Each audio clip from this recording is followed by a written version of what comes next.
ನೋಡಿ, ನಾವು ಯಾವುದೇ ಕಾಲೇಜ್ ಸಿನಿಮಾಗಳನ್ನು ನೋಡಿದಾಗ ನಮಗೆ ನೆನಪಾಗುವುದು ಅಲ್ಲಿ ಬರುವುದು ಜೂನಿಯರ್ಸ್ ಮತ್ತು ಸೀನಿಯರ್ಸ್ ರ್ಯಾಗಿಂಗ್ ಸೀನ್ಗಳು. ಜೂನಿಯರ್ ವಿದ್ಯಾರ್ಥಿಗಳು ಹೋಳಿ ತರ ಪೋಸ್ ಕೊಟ್ಟು ಸೀನಿಯರ್ಸ್ಗೆ ಸಲ್ಯೂಟ್ ಹೊಡೆಯೋದು ನೋಡಿ ನಾವೆಲ್ಲ ಥಿಯೇಟರ್ನಲ್ಲಿ ಜೋರಾಗಿ ನಗ್ತೀವಿ.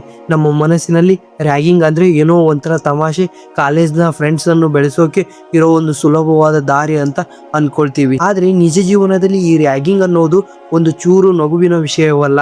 ಅದು ಅಷ್ಟೊಂದು ಮುಗ್ಧ ಜೀವಿಗಳ ಪಾಲಿಗೆ ಒಂದು ಕರಾಳವಾದ ಸತ್ಯ. ನಾನು ನಿಮಗೆ ಕೋಲ್ಕತ್ತಾದ 18 ವರ್ಷದ ಸ್ವಪ್ನದೀಪ್ ಅನ್ನೋ ಪ್ರತಿಭಾವಂತ ಯುವಕನ ಕತೆ ಹೇಳ್ತೀನಿ. ದೊಡ್ಡ ಯೂನಿವರ್ಸಿಟಿಯಲ್ಲಿ ಓದಿ ಏನಾದರೂ ಸಾಧನೆ ಮಾಡಬೇಕು ಅನ್ನೋ ನೂರಾರು ಕನಸುಗಳನ್ನು ಹೊತ್ತು ಆತ ಆಗಸ್ಟ್ 6ರಂದು ತನ್ನ ಮನೆಯ ಬಿಟ್ಟು ಆದ್ರೆ ಜಸ್ಟ್ 4 ದಿನಗಳಲ್ಲಿ ಆತನ ಹೆತ್ತವರಿಗೆ ಒಂದು ಸುದ್ದಿ ಬಂದಿತ್ತು. ಏನಪ್ಪಾ ಅಂದ್ರೆ, ನಿಮ್ಮ ಮಗ ಸ್ವಪ್ನದೀಪ್ ಇನ್ನು ಮುಂದೆ ಯಾವತ್ತೂ ನಿಮ್ಮ ಮನೆಗೆ ಮರಳಿ ಬರುವುದಿಲ್ಲ ಅಂತ. ಹೌದು, ಕಾಲೇಜ್ ಹಾಸ್ಟೆಲ್ನಲ್ಲಿ ನಡೆಯುತ್ತಿರುವ ಅತಿ ಕ್ರೂರವಾದ ರ್ಯಾಂಕಿಂಗ್ ಕಿರುಕುಳಕ್ಕೆ ಬಲಿಯಾದ ಆ ಯುವಕ ತನ್ನ ಪ್ರಾಣವನ್ನೇ ಕಳೆದುಕೊಂಡ. ಇವತ್ತು ಕೇವಲ ಸ್ವಪ್ನದೀಪನ ಕಥೆ ಅಷ್ಟೇ ಅಲ್ಲ. UGC ನಡೆಯುತ್ತಿರುವ ಒಂದು ಸ್ಟಡಿ ಪ್ರಕಾರ ಭಾರತದಲ್ಲಿ ಇವತ್ತು ಸುಮಾರು 40% ವಿದ್ಯಾರ್ಥಿಗಳು ಯಾವುದಾದ್ರೂ ಒಂದು ರೂಪದಲ್ಲಿ ರ್ಯಾಗಿಂಗ್ ಕಿರುಕುಳವನ್ನು ಫೇಸ್ ಮಾಡ್ತಾ ಇದ್ದಾರೆ. ಹಾಗಾದ್ರೆ ಈ ರ್ಯಾಗಿಂಗ್ ಅನ್ನೋ ಪಿಡುಗು ನಮ್ಮ ದೇಶದ ಕಾಲೇಜುಗಳಿಗೆ ಎಲ್ಲಿಂದ ಬಂತು?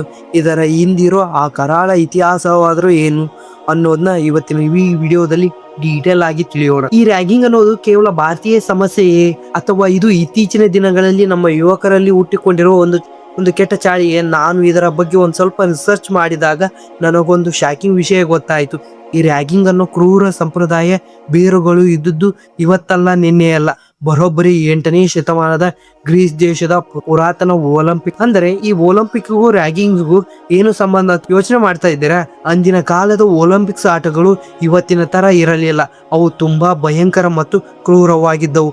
ಕ್ರೀಡಾಪಟುಗಳಲ್ಲಿ ಅತ್ಯಂತವಾದ ಒಗ್ಗಟ್ಟು, ಧೈರ್ಯ ಮತ್ತು ಟೀಮ್ ಸ್ಪಿರಿಟ್ ತರಬೇಕು ಅನ್ನೋ ಕಾರಣಕ್ಕೆ ಹೊಸಬರನ್ನು ವಿಚಿತ್ರವಾಗಿ ಕಾಡಿ ಮುಜುಗರಗೊಳಿಸುವ ಪದ್ಧತಿ ಅಲ್ಲಿ ಶುರುವಾಯಿತು. ಇದಾದ ಮೇಲೆ 18ನೇ ಶತಮಾನದಲ್ಲಿ ಯುರೋಪ್ ಮತ್ತು ಅಮೆರಿಕದ ದೊಡ್ಡ ವಿಶ್ವವಿದ್ಯಾಲಯಗಳಲ್ಲಿ ಹೊಸ ವಿದ್ಯಾರ್ಥಿಗಳು ಬರಮಾಡಿಕೊಳ್ಳುವ ನೆಪದಲ್ಲಿ ವೆಲ್ಕಮ್ ಟ್ರೆಡಿಷನಲ್ ಅನ್ನು ಆರಂಭಿಸಲಾಯಿತು.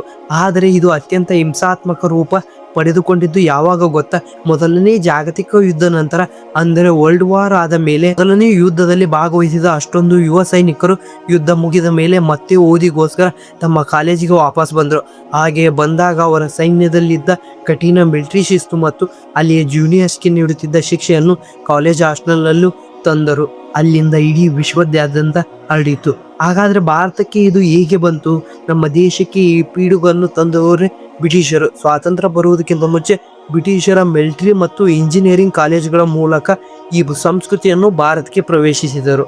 ಆದರೆ ಇದು ಕೇವಲ ಸಣ್ಣ ಪುಟ್ಟ ಪರಿಚಯಕ್ಕೆ, ತಮಾಷೆಗೆ ಸೀಮಿತವಾಗಿತ್ತು.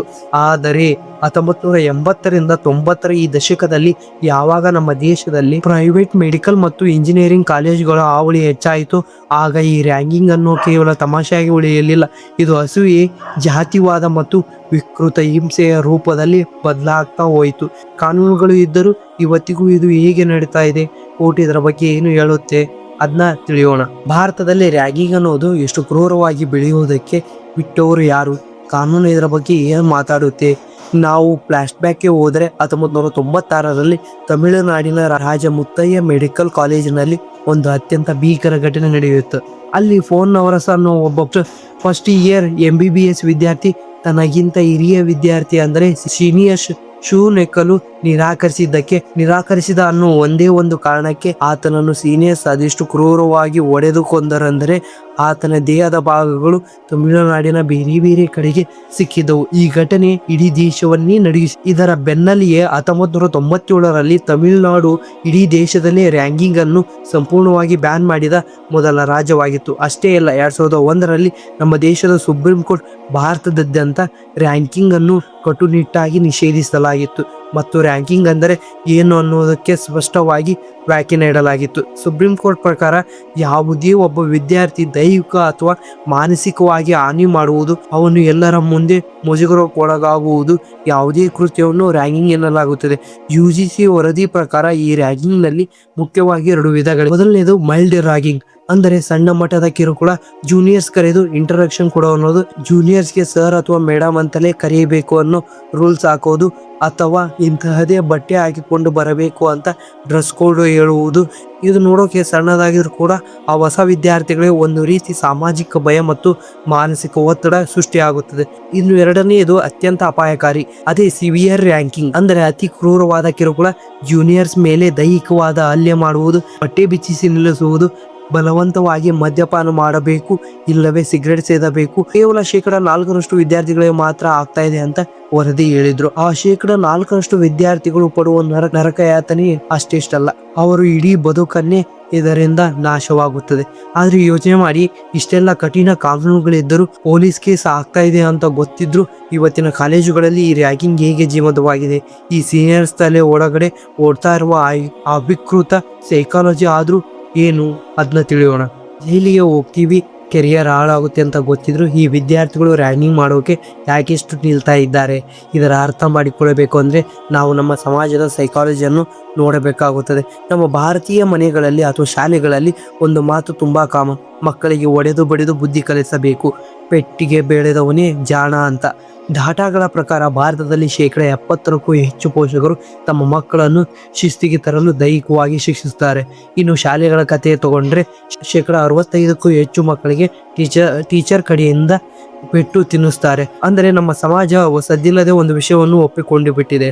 ಅದೇನಪ್ಪಾ ಅಂದ್ರೆ, ಯಾರನ್ನಾದ್ರೂ ಶಿಸ್ತಿಗೆ ತರಬೇಕು ಅಂದ್ರೆ ಹಿಂಸೆ ಅತ್ಯಗತ್ಯ ಅಂತ. ಇದೇ ಮೈಂಡ್ ಸೆಟ್ ಇಟ್ಕೊಂಡು ವಿದ್ಯಾರ್ಥಿಗಳು ಕಾಲೇಜ್ಗೆ ಬರ್ತಾರೆ. ಇಲ್ಲಿ ಸೀನಿಯರ್ಸ್ ತಾವು ಮಾಡ್ತಾ ಇರೋ ರ್ಯಾಗಿಂಗ್ ಅನ್ನು ಅಧಿಕಾರ ಮತ್ತು ನಿಯಂತ್ರಣ ಅಂತ ತೋರಿಸೋಕೆ ಬಳಸ್ತಾರೆ. ಕೊನೆಯದಾಗಿ ನಾನು ಹೇಳುವುದಿಷ್ಟೇ: ರ್ಯಾಗಿಂಗ್ ಅನ್ನೋದು ಕೇವಲ ಯಾರನ್ನು ಸ್ಟ್ರಾಂಗ್ ಮಾಡಲ್ಲ, ಯಾರಿಗೂ ಶಿಸ್ತು ಕಲಿಸಲ್ಲ. ಇದು ಕೇವಲ ಒಬ್ಬ ಮುಗ್ಧ ವಿದ್ಯಾರ್ಥಿನ ಆತ್ಮವಿಶ್ವಾಸವನ್ನು, ಆತ ನೂರಾರು ಕನಸುಗಳನ್ನು ಹೊಸಕ್ಕೆ ಹಾಕುವ ಒಂದು ವಿಕೃತ ಕೃತ್ಯ. ನೀವು ಯಾವುದೇ ಕಾಲೇಜ್ ವಿದ್ಯಾರ್ಥಿಯಾಗಿರಲಿ, ಅದು ನಿಮ್ಮ ಸುತ್ತಮುತ್ತಲ ಅಥವಾ ನಿಮಗೆ ರ್ಯಾಗಿಂಗ್ ನಡೀತಾ ಇದ್ರೆ ದಯವಿಟ್ಟು ಮೌನವಾಗಿ ಕುಳಿತುಕೊಳ್ಳಬೇಡಿ. ಧ್ವನಿ ಎತ್ತಿ ಆಂಟಿ ರ್ಯಾಗಿಂಗ್ ಹೆಲ್ಪ್ಲೈನ್ಗೆ ದೂರು ನೀಡಿ. ರ್ಯಾಗಿಂಗ್ ಮುಕ್ತ ಕ್ಯಾಂಪಸ್ ನಿರ್ಮಾಣ ಮಾಡುವುದು ನಮ್ಮೆಲ್ಲರ ಜವಾಬ್ದಾರಿ. ಈ ವಿಡಿಯೋ ನಿಮಗೆ ಇಷ್ಟ ಆಗಿದೆ ನಿಮ್ಮ ಫ್ರೆಂಡ್ ಮತ್ತು ನಿಮ್ಮ ಕಾಲೇಜಿನ ಗ್ರೂಪ್ಗೆ ಶೇರ್ ಮಾಡಿ, ಜಾಗೃತಿ ಮೂಡಿಸಿ. ಮತ್ತೊಂದು ಇಂಟ್ರೆಸ್ಟಿಂಗ್ ವಿಷಯದೊಂದಿಗೆ ಬರ್ತೀನಿ. ಅಲ್ಲಿ